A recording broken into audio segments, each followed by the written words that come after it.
혹시 주변에 이런 사람 있으신가요? 누구에게나 친절하고 부탁이라면 거절 한 번 못하고 항상 웃는 얼굴인 사람. 그런데 어느 날 갑자기 연락이 끊기거나 조용히 무너져 내리는 사람. 사실 그 사람 착한 게 아니었을지도 모릅니다. 한 정신건강의학과 의사는 진료실에 찾아오는 사람들 중 가장 심하게 무너져 있는 사람이 살면서 한 번도 화를 낸 적 없다고 말하는 사람들이라고 이야기합니다. 평생 좋은 사람으로만 살아온 그들이 왜 가장 먼저 병들어가는 걸까요? 우리는 어쩌면 착하게 살기 위해 너무 많은 대가를 치르고 있는지도 모릅니다. 오늘은 겉으로는 멀쩡해 보이지만 마음속에서는 매일 무너지고 있는 사람들의 이야기입니다. 혹시 내 이야기는 아닌지 한번 들여다보셨으면 좋겠습니다. 첫 번째 고통은 거절하지 못하는 마음입니다. 퇴근 5분 전 동료가 일을 부탁합니다. 오늘 친구와의 약속이 있는데도 입에서는 이미 괜찮다는 말이 먼저 나와 있습니다. 집에 가는 길 약속을 취소하며 미안하다고 사과하는 것도 결국 자신입니다. 그렇게 하루가 끝나면 가슴 한구석에 알 수 없는 공허함이 쌓입니다. 거절하지 못하는 사람들은 거절이라는 단어를 단순한 의사표현이 아니라 관계를 깨뜨리는 무기처럼 느낍니다. 거절하면 미움받을 것 같고 미움받으면 버려질 것 같은 두려움. 그래서 자신의 시간, 자신의 에너지, 심지어 자신의 마음까지 내어주면서 겨우 관계를 유지합니다. 문제는 그렇게 내어준 친절을 사람들은 점점 당연한 것으로 받아들이기 시작한다는 겁니다. 처음에는 고마워하던 사람들이 어느 순간부터는 부탁이 아니라 통보를 합니다. 그리고 그 당연함이 쌓일수록 정작 본인은 점점 사라져갑니다. 거울 속에 자신이 낯설어지는 순간 그제야 깨닫게 됩니다. 평생 자기 자신으로 살아본 적이 없었다는 것을요. 두 번째 고통은 완벽해야 한다는 강박입니다. 작은 실수 하나에 며칠 동안 잠을 못 자는 사람들이 있습니다. 보고서의 오타 하나, 메시지의 어색한 문장 하나, 누군가의 사소한 표정 변화 하나에도 마음이 무너집니다. 머릿속에서는 끝없이 자신을 검열하고 끝없이 자신을 채찍질합니다. 이런 사람들은 어릴 때부터 잘해야 사랑받는다는 메시지를 학습한 경우가 많습니다. 성적이 좋을 때, 말을 잘 들을 때, 부모님을 기쁘게 했을 때만 사랑받았던 기억. 그래서 어른이 되어서도 그냥 있는 그대로의 자신으로는 사랑받을 수 없다고 믿습니다. 늘 완벽해야 하고 늘 잘해야만 자신의 존재가 허락된다고 느낍니다. 그런데 인간은 완벽할 수 없습니다. 그래서 이들은 평생 도달할 수 없는 목표를 향해 달리며 매일 조금씩 자신을 갉아먹습니다. 누가 봐도 잘 해내고 있는데도 정작 본인만은 늘 부족하다고 느낍니다. 칭찬을 받아도 운이 좋았을 뿐이라며 깎아내리고 인정을 받아도 다음엔 들킬지 모른다는 생각에 불안해합니다. 그 끝없는 불안 속에서 마음은 천천히 달아갑니다. 세 번째 고통은 감정을 숨기는 것입니다. 화가 나도 웃고 슬퍼도 괜찮은 척하고 서운해도 아무렇지 않은 척합니다. 부정적인 감정을 드러내면 예민한 사람, 까칠한 사람, 착하지 않은 사람이 될까 봐 두렵기 때문입니다. 그런데 감정이라는 건 참는다고 사라지지 않습니다. 표현하지 못한 감정은 몸 어딘가에 차곡차곡 쌓여갑니다. 어느 날 갑자기 이유 없이 눈물이 나거나 아무것도 아닌 일에 화가 폭발하거나 몸이 먼저 아프기 시작합니다. 두통, 소화불량, 만성피로. 의학에서는 이걸 몸이 보내는 신호라고 부릅니다. 쉽게 말하면 마음이 더 이상 감당할 수 없을 때 몸이 대신 비명을 지르는 겁니다.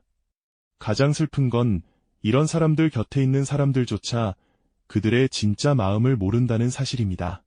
늘 괜찮다고 했으니까요. 늘 웃고 있었으니까요. 그래서 정작 무너지는 순간 곁에 있는 사람들은 그제야 그 사람이 그렇게 힘든 줄 몰랐다고 말합니다. 그 뒤늦은 깨달음이 가장 외로운 진실이 됩니다. 네 번째 고통은 타인의 문제까지 짊어지는 것입니다. 친구가 힘들다고 하면 자기 일처럼 밤새 고민하고 가족의 문제에 자신의 인생을 걸고 동료의 실수를 자기가 대신 책임지려 합니다. 겉으로 보면 한없이 따뜻한 사람이지만 그 안에는 사실 누군가에게 도움이 되어야만 사랑받을 자격이 생긴다는 두려움이 숨어 있습니다. 이걸 심리학에서는 돌봄 의존이라고 부릅니다. 쉽게 말하면 누군가를 돌보는 행위 자체에서 자신의 존재 가치를 찾으려는 마음입니다. 문제는 이런 방식의 관계는 결코 평등할 수 없다는 겁니다. 한쪽은 끝없이 주고 한쪽은 끝없이 받기만 합니다. 처음에는 미안해하던 상대도 시간이 지나면 그 도움을 당연하게 여기기 시작합니다. 그리고 어느 날 주는 쪽이 지쳐 쓰러지면 받기만 하던 사람은 그제야 그 사람이 그렇게까지 힘든 줄 몰랐다고 변명합니다. 정말 몰랐을 수도 있습니다. 그 사람은 한 번도 힘들다고 말한 적이 없으니까요. 도움을 주는 게 사랑이라고 믿었던 사람의 가장 큰 비극은 정작 자신이 도움이 필요할 때 곁에 아무도 남아있지 않다는 것입니다. 5번째 고통은 인정받지 못할까 봐 두려워하는 마음입니다. 누군가의 작은 칭찬에 하루 종일 기분이 좋고 누군가의 무심한 한마디에 며칠을 알아눕습니다. 자신의 가치를 스스로가 아니라 타인의 평가로만 판단하기 때문입니다. 회사에서 인정받지 못하면 자신이 무능한 사람이 된 것 같고 친구들 사이에서 주목받지 못하면 자신이 투명인간이 된 것 같습니다. SNS에 올린 글에 반응이 없으면 불안하고 누군가의 답장이 늦으면 자신이 뭘 잘못했는지를 끝없이 곱씹습니다. 이런 사람들은 늘 타인의 시선이라는 거울 속에 살고 있습니다. 그 거울이 자신을 비춰줘야만 자신이 존재한다고 느낍니다. 그래서 거울이 사라지는 순간 자신도 함께 사라지는 듯한 공허함에 빠집니다. 아무리 많은 사람에게 사랑받아도 그 공허함은 채워지지 않습니다. 정작 자기 자신이 자신을 사랑한 적이 없기 때문입니다. 100명의 박수보다 한 명의 자기 자신이 보내는 끄덕임이 더 큰 위로가 된다는 사실을 이들은 너무 늦게 깨닫게 됩니다. 이 5가지 고통은 따로 오지 않습니다. 거절하지 못해서 일이 쌓이고 완벽하게 해내려다 지치고 감정은 숨기고 남의 문제까지 떠안고 그러면서도 인정받지 못할까 봐 불안해합니다. 이 모든 게 한 사람의 마음 속에서 동시에 일어납니다. 그러다 어느 날 무너지는 순간이 옵니다. 그건 거창한 사건이 아닙니다. 출근길 지하철에서 갑자기 눈물이 멈추지 않거나 아침에 침대에서 도저히 일어날 수 없거나 아무 이유 없이 모든 연락을 차단하고 사라지고 싶어지는 그런 평범한 어느 날입니다. 주변 사람들은 의아해합니다. 그렇게 밝던 사람이 왜 갑자기 그렇게 됐냐고요. 하지만 그 사람은 밝았던 게 아니라 밝아 보이려고 평생을 애썼을 뿐입니다. 그 무게를 더 이상 들 수 없게 된 것뿐입니다. 무너짐은 어느 날 갑자기 찾아온 게 아니라 매일 조금씩 쌓여온 시간의 결과였을 뿐입니다. 우리는 어쩌면 착함이라는 단어를 잘못 배워왔는지도 모릅니다. 진짜 착한 사람은 자신을 희생하는 사람이 아니라 자신을 지킬 줄 아는 사람입니다. 자신의 마음을 돌볼 줄 아는 사람이 비로소 다른 사람의 마음도 진심으로 돌볼 수 있기 때문입니다. 거절해도 괜찮습니다. 완벽하지 않아도 괜찮습니다. 화가 나면 화를 내도 됩니다. 모든 사람의 문제를 책임질 필요도 없습니다.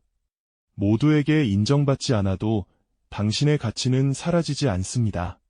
가끔은 좋은 사람이 되려는 노력보다 솔직한 사람이 되려는 용기가 더 큰 사랑을 만듭니다. 오늘 하루 단 한 번이라도 좋습니다. 누구의 기대도 아닌 당신 자신의 마음을 먼저 들여다봐 주세요. 그동안 너무 오래 당신은 당신을 밀어두고 살았으니까요. 이제는 당신이 당신에게 가장 다정한 사람이 되어주셨으면 좋겠습니다.